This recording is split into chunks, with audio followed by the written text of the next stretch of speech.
Day in a Life with Mary Ann and the dog. Hi guys, magbablog kami.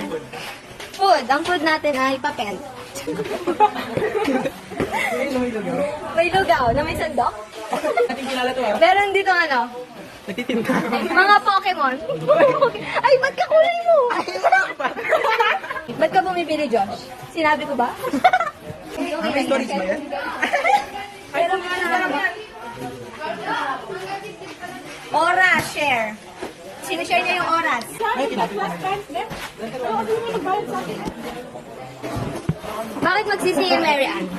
Aray ko naman. Hindi, wag na magsingil. Parang ang ganda ko dyan. Ganda. Ay, kamugi ko dyan. Sana hindi. Kakulay mo nga yan eh. Wag ka na magsalita. Dito na camera dyan. Kaya nga nag-vlog ako eh. Iano ko yan, ipopost ko sa YouTube channel. YouTube channel?